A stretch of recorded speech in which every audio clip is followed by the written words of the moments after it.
For example ہم کہتے ہیں کہ صرف اسلام ٹھیک ہے، ٹھیک ہے، ہم مسلمان ہوں، اب ہم کہتے ہیں جو اسلام کہہ رہا ہے، اللہ جو کہہ رہا ہے، ہم غیب پہ مان لائیں، ہم نے جو کہہ رہا ہے ٹھیک ہے، جو امام کہہ رہا ہے ٹھیک ہے، تو اس پہ کچھ ایسی چیزیں آ جاتی ہے جو اپیرنٹلی مورالٹی کے بہت زیادہ ہیں، جو ہم جیسا بندہ جیسا کام نہیں کر سکتا، جیسا اس ٹائم سلیوز تھے، سیکس سلیوز تھی، ٹھیک ہے نا، عورتوں کو مارنے والے حکم جو ہیں، سیکس لیوز کوئی نہیں عورتوں تھا، سیکس لیوز کوئی نہیں تھا، یہ بات غلط ہے. وہ جو حدیث ہے وہ ولی جس میں میں آپ کو بتاتا ہوں، مولا فکن تو مولا ولی، اس پہ دیکھیں حضرت علی پہ الزام کیا گیا.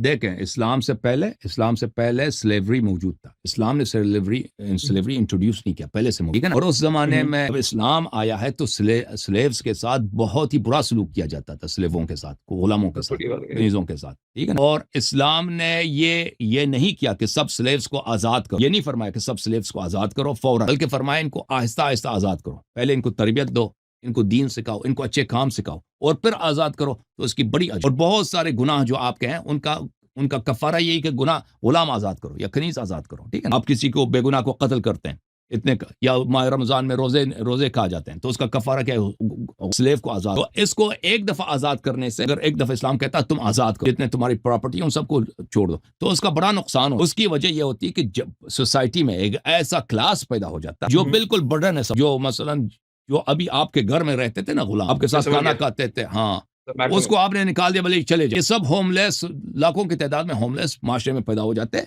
جو امریکہ میں یہی ہوا.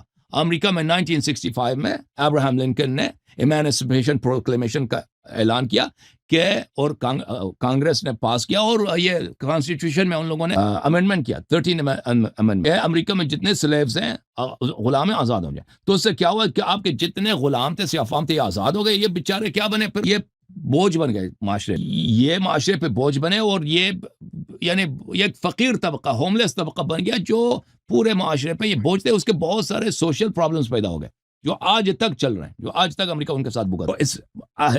اسلام کا حکم یہ تھا کہ سلیو کو آزاد کیا جائے، لیکن پہلے ان کو کوئی ہنر سکھایا جائے، پھر اگر وہ ان کو کچھ پیسے دیا جائیں تاکہ وہ شادی وغیرہ کر لیں، اور پھر اگر کوئی شخص کسی سلیو کے ساتھ اس کے اولاد پیدا ہو جاتی ہے، سلیو وومن ہے اس کا، پھر وہ تو خود بخود آزاد ہو جائے. اگر آپ شادی کرتے ہیں نا اپنے سلیو وومن سے، تو وہ خود بخود آزاد ہو جاتی ہے، ٹھیک ہے نا. تو یہ وہ فوراً آزاد ہو جاتی ہے کیونکہ وہ پریگننٹ ہوئے آپ کے اولاد. تو یہ اسلام نے یہ طریقے، اور پھر بتایا لوگوں کو کہ وہی کھانا جو تم خود کھاتے ہو ان کو کھلا دو، وہی کپڑے جو تم پہنتے ہو ان کو پہنا دو، ان کے ساتھ بہترین. آئے گی. تو یہ کہ اس میں کوئی امورل چیز نہیں ہے. دس از دا بیسٹ سولوشن. اور اہل بیت علیہ السلام کے ہاں بہت سارے اسٹوریز یہی ہے. لوگ سلیو ہوتے تھے، اہل بیت علیہ السلام کو آزاد کرتے تھے، پھر وہ چھوڑتے نہیں تھے. اہل بیت علیہ السلام کہتے تھے کہ آپ نے ہمیں آزاد کیا، اتنے اچھا سلوک کرتے تھے، پھر وہ رہ جاتے تھے، ان کے ساتھ ہی رہتے تھے، ایک دوست کی طرح، ایک فالوور کی طرح.